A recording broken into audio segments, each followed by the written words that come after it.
Oyez, flibustier, et bienvenue sur Le Chalutier pour ce nouveau podcast totalement fou.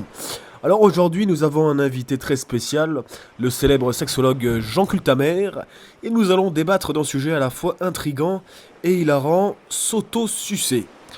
Est-ce un acte homosexuel? Comment y arriver? Et pourquoi? Bienvenue à bord, Jean Cultamer. Nous sommes ravis de vous avoir parmi nous pour ce débat explosif.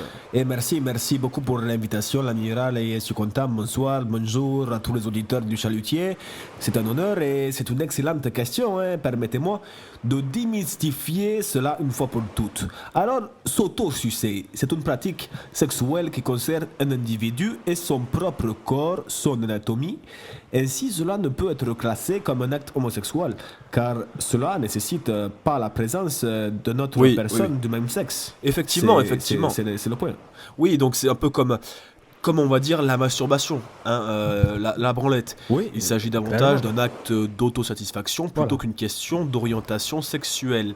C'est maintenant clair. Passons au point suivant. Mais le second point, plutôt la question suivante, c'est plutôt, disons que c'est l'exploration des capacités physiques d'une personne. Cela dit, il est important de noter que tout le monde n'est pas physiquement capable de faire en raison des différentes flexibilités et proportionnabilité corporelle. Donc, ne vous inquiétez pas, si vous n'y parvenez pas, vous n'êtes pas seul. Ah oui, bien entendu. Et heureusement, c'est un soulagement pour ceux qui se posaient des questions à ce sujet.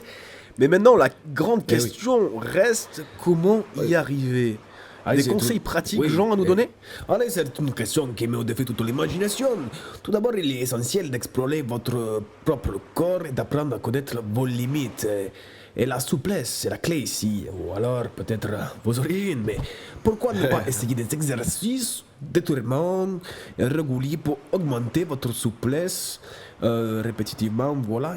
Et il y a voilà, nous avons des personnes qui ont réussi, des contorsionnistes, et aussi Marilyn Manson qui est passé Oui, j'ai entendu cette casser ses histoire. côtes. Mais là, c'est un peu dans l'extrême, Ouais. je trouve que c'est plutôt littéraire. Oui, effectivement, Marilyn Manson qui avait cassé ses codes, là, on rentre vraiment dans...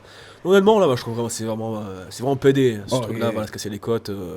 Enfin, après, moi, je suis pas vraiment dans le délire, mais je comprends, évidemment. Je ne juge pas les personnes, d'ailleurs, qui souhaitent s'autosucer. C'est qu'un sujet de podcast. Ouais, c'est Après un tout, sujet comme nous les sommes autres, pas là et- pour nous juger les uns les autres. Et un débat, effectivement, c'est un voilà, débat. votre conseil, donc Jean Cultamer, c'était bien s'étirer, prendre soin de soi, être à l'aise avec ses limites. Et Il faut voilà, garder il est l'esprit également ouvert, important de souligner que s'autosucer est une pratique qui demande beaucoup de souplesse, comme vous avez dit, de flexibilité. Le but ultime est de se divertir et d'explorer sa sexualité dans un cadre, voilà, tout à fait consensuel et pourquoi pas amusant. Oui, amusant, et c'est la véritable conclusion qu'on peut apporter à ce podcast. Et c'est un message du gouvernement pour Hashtag. vous, les auditeurs. Le chalutier, merci de nous avoir reçus. On se reverra peut-être ou peut-être pas. Ou pas, oui.